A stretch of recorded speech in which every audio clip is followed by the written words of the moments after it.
دوست عزیزی که چلت چند وقت پاره شده و نمیدونی باهاش چی کار کنی. هنوزم کسی رو پیدا نکردی که برات ترمیمش کنه. اینجا همون جایی هستش که شما باید بشینی و ادامه ویدیو رو ببینی تا برسه به اون نقطه که شما نگرانید رفع بشه. با من همراه باشید. سلام، انسی هستم. شعار من با من بباف. امیدوارم شما همتون در ایران و سراسر جهان حالتون خوب باشه و منتظر باشید که ببینید امروز چی براتون داریم. همونطور که متوجه هستید و ملاحظه میکنید و ما رو دنبال میکنید، الان دیگه کار بافت ما تقریبا داره تموم میشه. آخرای چند جلسه دیگه بیشتر نمونده و هیجان کار داره میره بالا و ما داریم به تمام نکاتی که تقریبا من فکر میکنم به تمام نکات رسیدگی شده بر اساس اون مشکلاتی که بین راه برامون پیش می اومده و یا اینکه خودم موضوع رو پیش کشیدم. یکی از این موضوعات که خیلی مهمه و امروز مجبور میشم که برم و تار چله خودم رو پاره کنم و بعد ترمیمش کنم با شما تا نگرانی عده زیادی از شما رفع بشه. بله، امروز قرار درباره پاره شدن چله ها صحبت کنیم، علتهاش رو بررسی کنیم و بعد در نهایت بپردازیم به ترمیم اونها. با ما همراه باشید. در میان برنامه ها شما رو میبینم. ضمن این که داریم میبافیم. بفرمایید. راستی برنامه های دیگه هم داریم. اینطور نیست که فقط درسته. با من همراه باشید. رج 122 رو با هم شروع میکنیم. در قسمت حاشیه دو طرف خط فاصل هست و فقط سبز کمرنگ داریم و سبز پررنگ. در قسمت وسط خط تقارن ما شماره 36 سبز هست.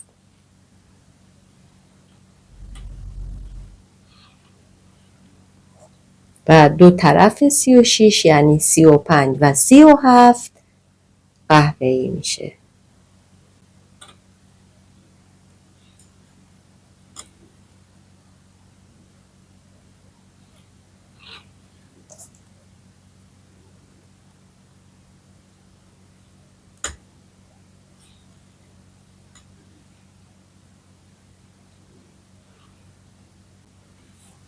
یه چالش دیگه ای نداریم، بریم قرمزها رو ببافیم و برگردیم.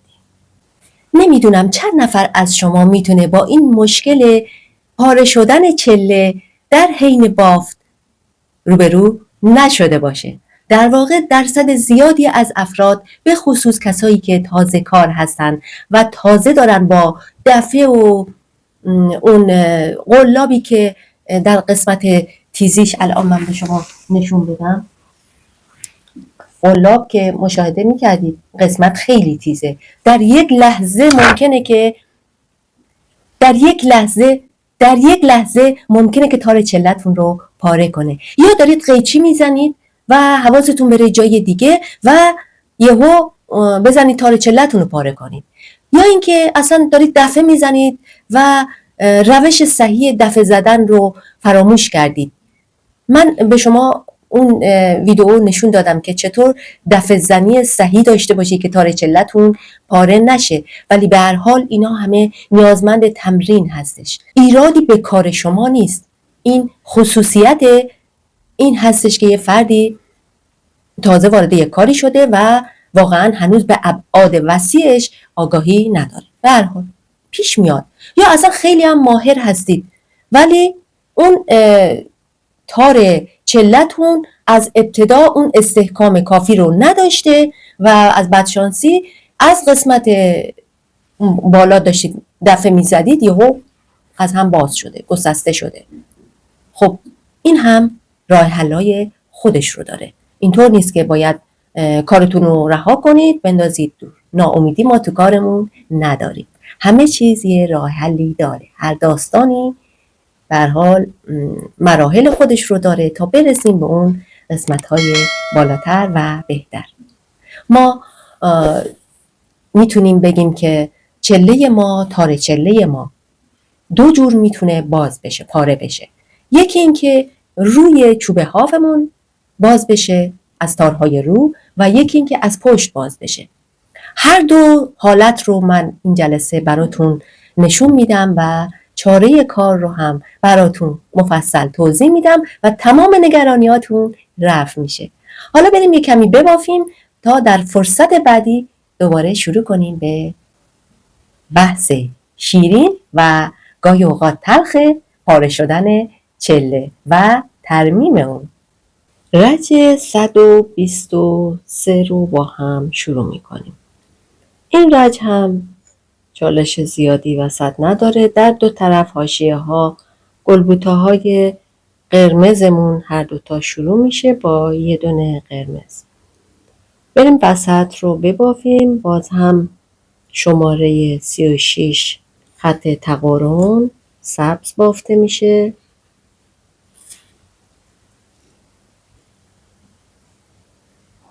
و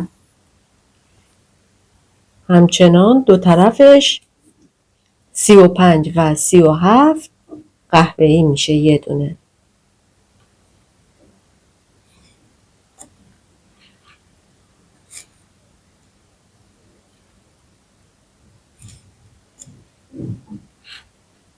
دیگه دو طرف قرمز رو ببافیم و برگردیم.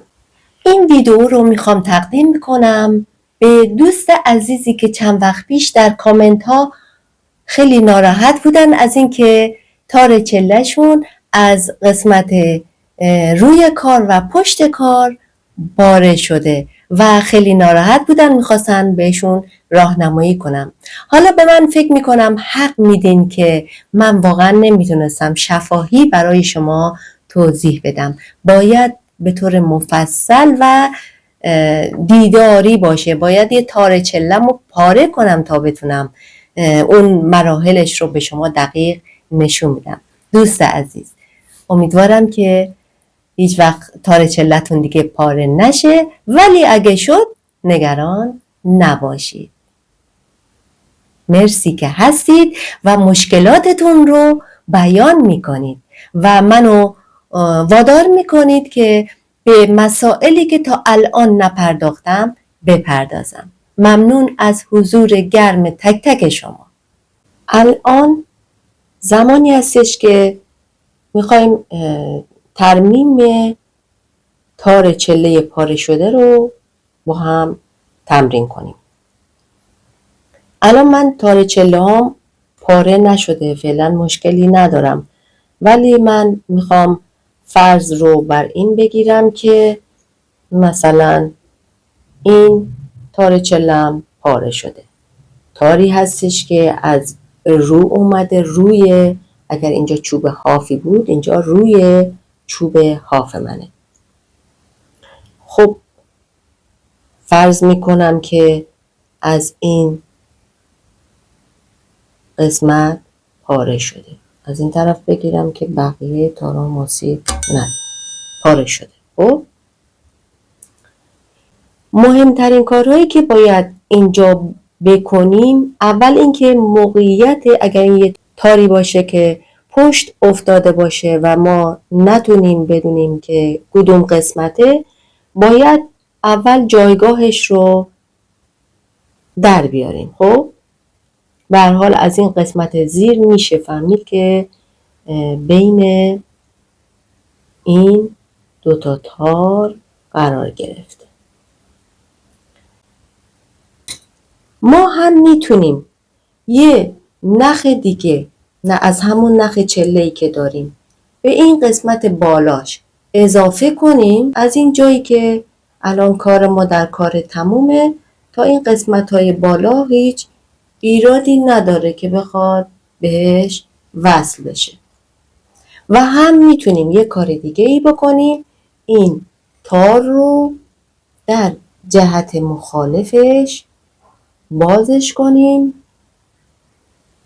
و از تابی که داره استفاده کنیم. وقتی تابش رو باز میکنیم خود به خود به قدش اضافه میشه و لازم نیست دیگه حتی گرهی بزنیم. اگر فکر میکنیم که ظرفیت داره نختون این کار رو انجام بده. خب برای این قسمت ما دوربینمون رو یکم تنظیم کنیم، بیاریم پایین تر که شما ببینید الان یه مقدار اندازه‌ای که فکر میکنم لازم باشه من تابش رو باز کردم.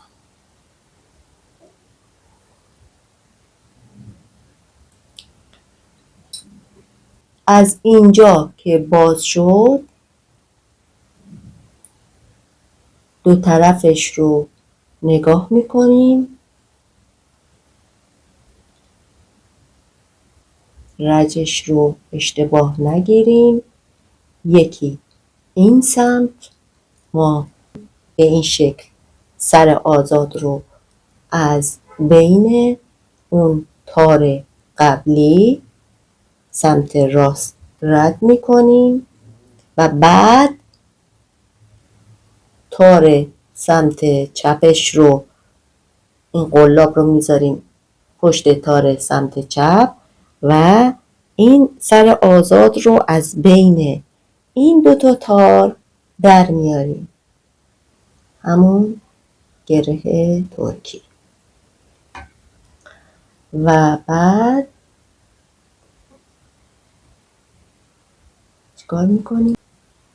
با ضربه زدن به دفه تلاش میکنیم که اینو بدیم پایین.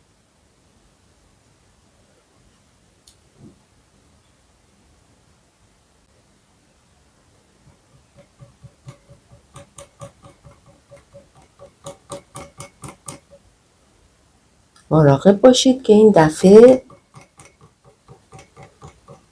تارای دیگه‌تون رو پاره نکنه و این قسمت از دستتون در نره. اگر فکر میکنین که این کنترل براتون سخته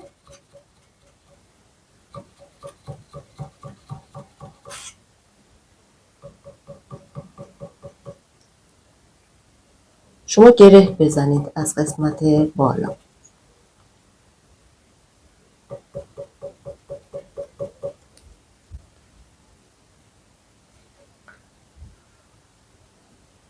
رج 124 رو شروع میکنیم. در دو طرف حاشیه ها گلبوته هامون هر دو قرمز بودن و از یه دونه به 3 تا افزایش پیدا کردن.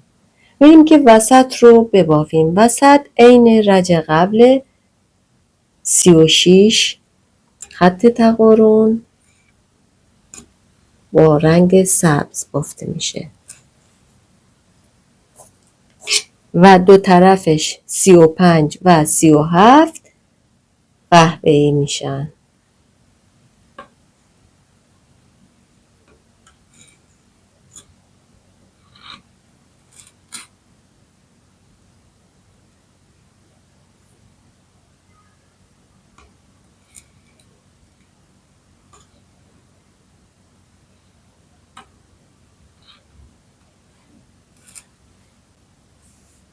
دیگه میمونه این قرمز ها که بریم ببافیم. یه نکته هم فراموش کردم بگم، ممکنه اصلا این تار چلتون بر اثر شیطنت بچه ها زمان بافت ایجاد شده باشه. خب پیش میاد بچه ها دور و براتون باشن و شما در حال بافت باشید و اونا اصلا این کار کرده باشن. من فکر میکنم اون قسمت معرفی ابزار قالیبافی یه نکته مهم رو به همه شما یادآوری کردم که مراقب بچه‌هایی که کوچیکتر هستن و درکی از این ابزار ندارن و نمیدونن که چقدر میتونه این ابزار براشون خطرناک باشه و صرفاً برای کنجکاوی سمت این کار میان. الان تار چلتون پاره شده و شما راه حلش هم پیدا کردید، ترمیمش رو یاد گرفتید و میرید انجام میدید. ولی اگر خدای نکرده بلایی سر بچه بیاد، اون وقت هیچ وقت خودتون رو شاید نبخشید. لطفاً و حتما این ابزار رو از دسترس بچه ها دور نگه دارید و یا زمانی که دارید میبافید زمانی باشه که بچه ها بیرون از منزل باشن، مدرسه باشن یا خواب باشن. به هر حال خیلی مراقب خودتون و بچه هاتون باشید. ممنونم. دوستان عزیز، همونطور که میبینید شیرازه‌ای که ابتدای کار بستم تا اینجا رسوند، ولی دیگه خب باید شیرازه جدید رو بهش اضافه کنم. عین همون کار 2 تا رشته دوتایی رو دولا میکنیم و این 4 نخ رو میبینید 4 تا رشته رو نگه میداریم و دستمون رو میذاریم تو این حلقه. 2 تا چله زیر روی اول رو برمیداریم که برای شیرازه به کار برده بودیم، برای این کار گذاشته بودیم. این 4 رشته رو از پشت این 2 تا چله در میاریم و دستمون رو میکشیم این از وسط این حلقه‌ای که داریم این رد میشه و این 4 رشته قدیمی رو بینش قرار بدید که یه چیز جدایی نباشه. این چند رج رو همراه باهاش باشه و تمام. همینه. اون طرف هم همینطور. یه 2 رشته دیگه رو جداگانه 2 طرفش رو به این شکل میکشیم. این ابتداش 4 تا میشه. وقتی این 2 رشته دولا میشه 4 لا. همون کار رو با این طرف انجام میدیم. دستمون رو میذاریم لای این حلقه و 2 تا چله زیر و روی این طرف رو بر میداریم از پشت این چله ها و از لای این حلقه درش میاریم و این 4 رشته شیرازه قدیمی هم بینشون قرار میگیره. این هم همین. خواستم بهتون بگم وقتی شیرازه‌تون وسط کار تموم شد این روششه. یه مقدار که مونده 2 طرف شما بیاید شیرازه جدید رو بهش وصل کنید که وسط کار رها نشده باشه. همین. رج 125.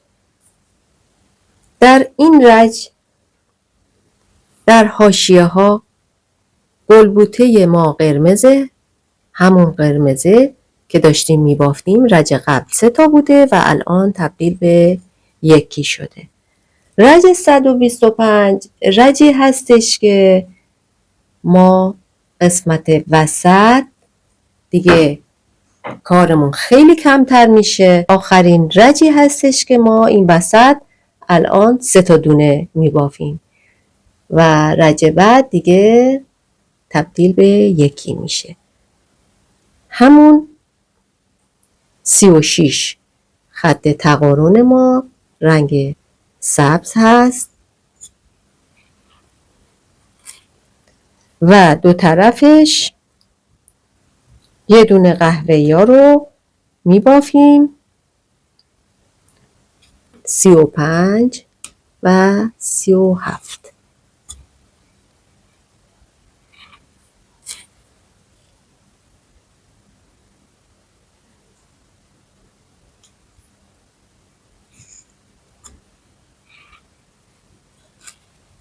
و تمام. الان میخوایم ببینیم که اگر تار پشتیمون پاره بشه چیکار باید بکنیم. این بار میایم مثلا این تار رو که یه کمی سست شده که 2 تا تارش باز شده رو من میام از این قسمت بازش میکنم. پاره شده. خب این الان از این قسمت باز شده. میایم یه نخ چله‌ای که باهاش کار کردیم و چله کشی کردیم، همون نخ رو میایم قسمت بالا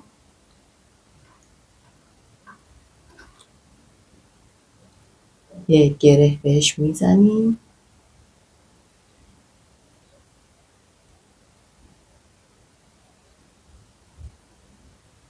میخوام که شما هم ببینید دلیلشم اینه، برای این کارم سخت‌تر میکنم.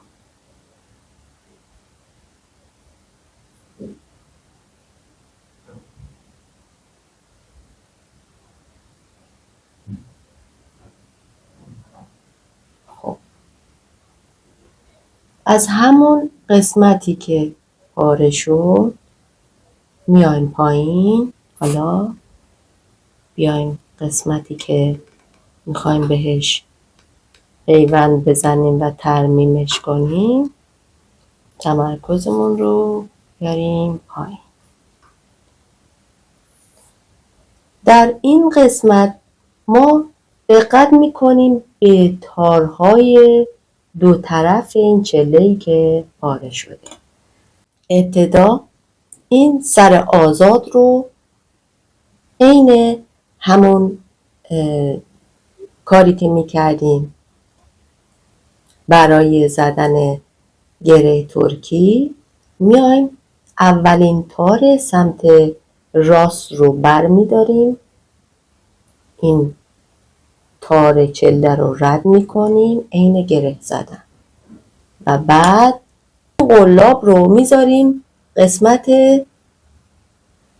دقت کنید، قسمت سمت چپ از این پشت این تار بغلش درست بلافاصله این نخ آزاد رو از بین دو تا چله رد میکنیم و تلاش میکنیم که نهایت کشیدگی که لازم هست رو بهش بدیم و بعد این قلاب رو میذاریم لای این دو تا تار و اینو هدایت میکنیم به سمت پایین.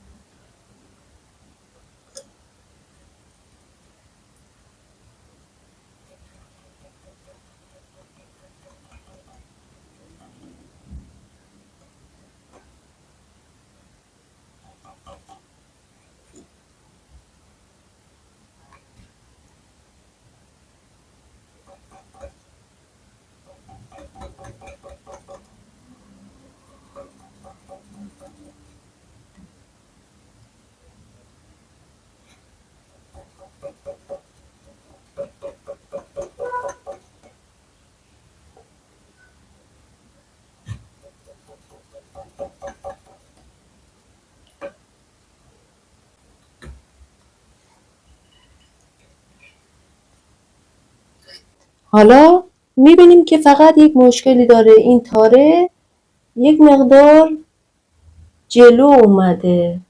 برای حل این مشکل ما بلافاصله باید پود ضخیممون رو بزنیم که هر دو تا تار، چه جلو چه پشت که پاره شده، اونها رو مهار کنیم و سر جای خودشون بنشونیم. و اینم بگم اگر چنانچه قبلش تو ردیفتون پود ضخیم و ظریف زده بودین، اونا رو باید بازش کنین. برای زدن پود ضخیم این قسمت تا نقاطی که ایرادی نداره، ابتدا این قسمتی که بحرانی نبود رد میکنیم. خب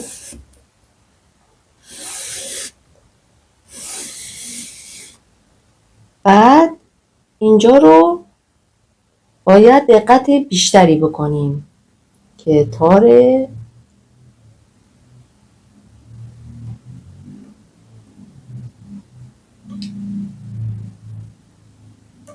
اشتباه رو وقت بر نداریم. تار زیر رو برمی‌داریم، همون تاری که ترمیم شد،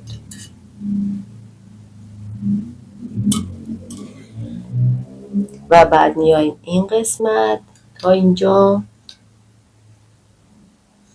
که مشکلی نداشت.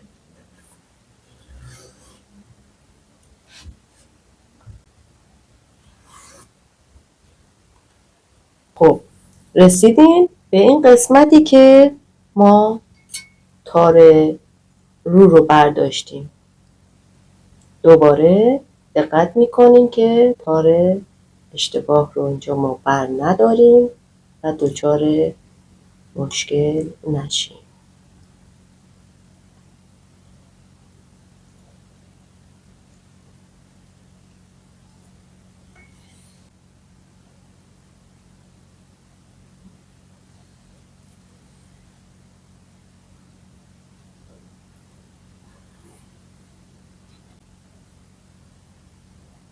دیگه وضعیت داره برای ما عادی میشه. یه چند رج رو که ببافیم این قسمت هم خود به خود سر جاش میشینه.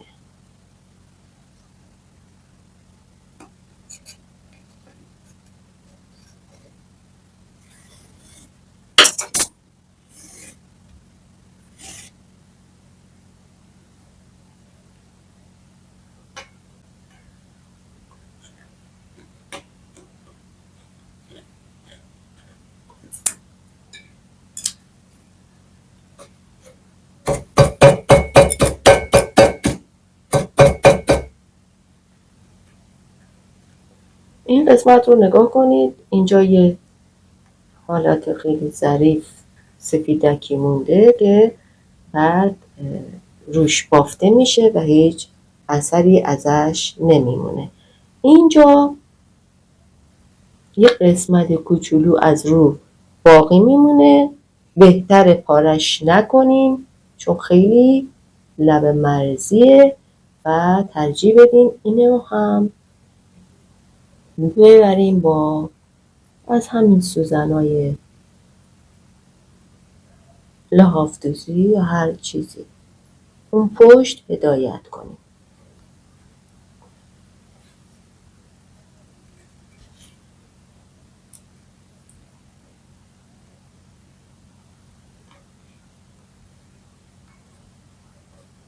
اینجا دیگه نگرانی نداریم.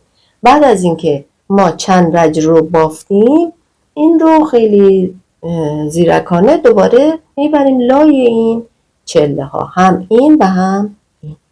نگاه کنید کاملا محکم شده، سر جای خودش کیپ به کیپ شده و چله هاتون سر جاشه. و این قسمت بالا رو هم نگاه کنید، گرهمون افتاده اینجا که اصلا دیگه هیچ مشکلی نداره، میره تو ریشه ها و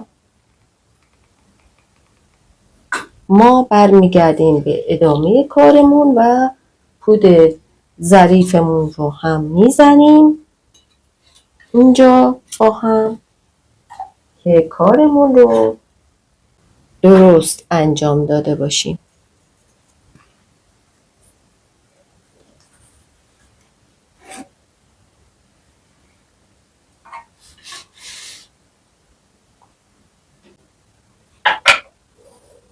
خب این باعث شد که یه بار دیگه ما اینجا پود ظریفمون رو با هم بزنیم و نتیجه کارمون رو ببینیم.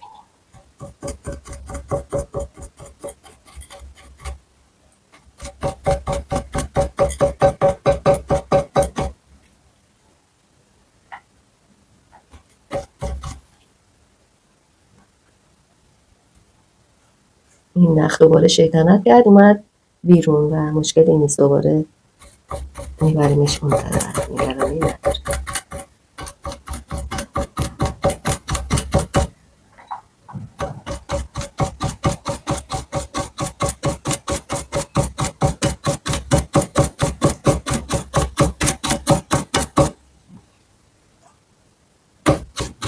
برای دوستانی که واقعا براشون سخته این حرکت ها بردن و اون طرف و اینا، میتونید همینطوری بذارید و از یه نفری که به اصطلاح مهارت داره بعداً ازش بخواید از لای این پرس هایی که بافتید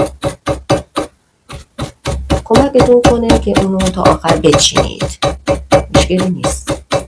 نذارید تبدیل به سفیدک های روی فرش بشه.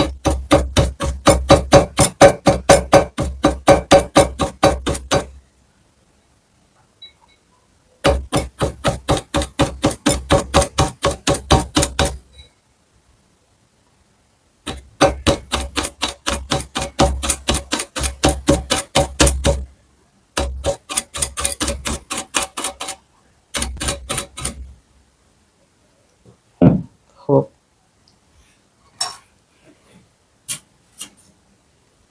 من دوباره یه تلاشی میکنم که اینو بفرستم اون طرف.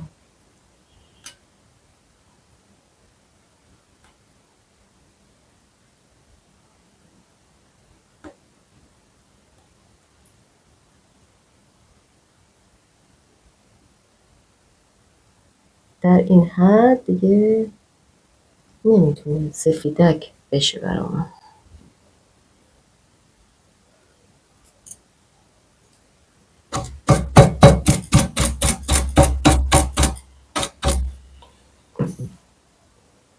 این هم از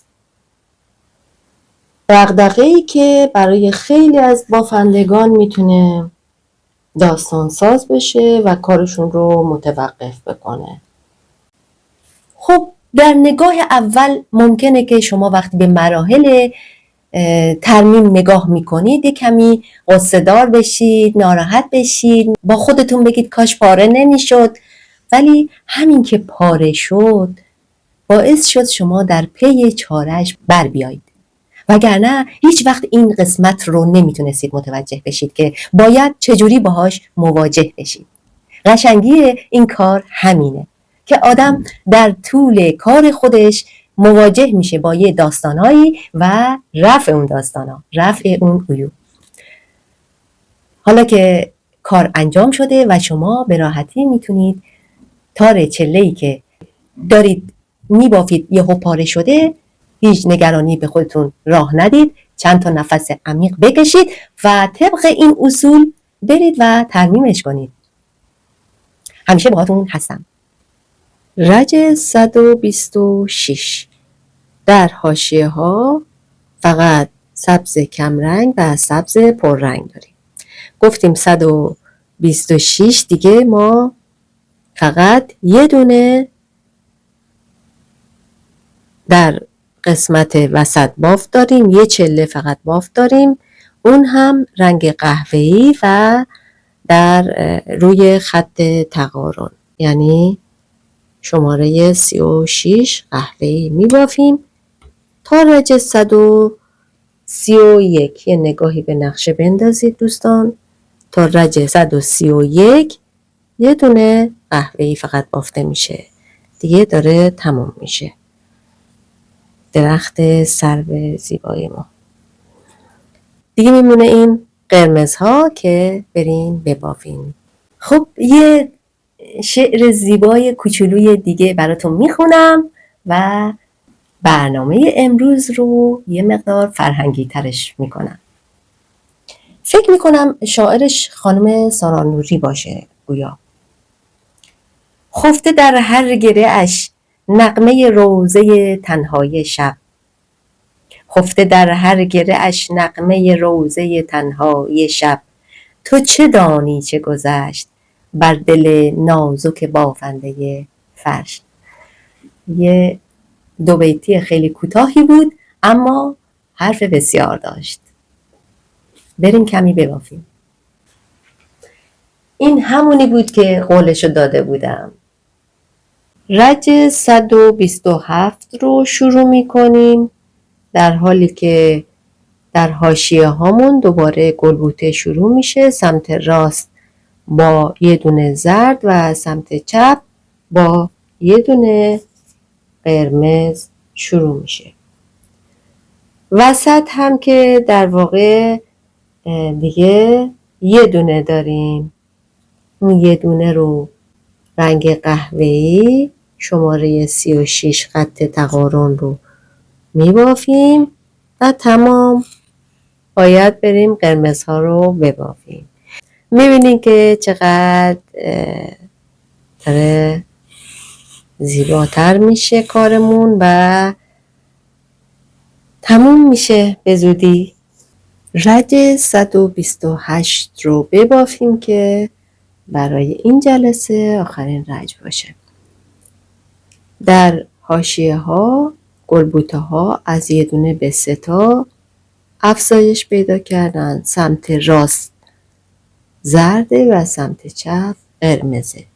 وسط هم که دیگه در کار تموم شدنه و فقط همون خط تقارن قهوه‌ای بافته میشه 1. تمام. بریم که قرمزها رو ببافیم.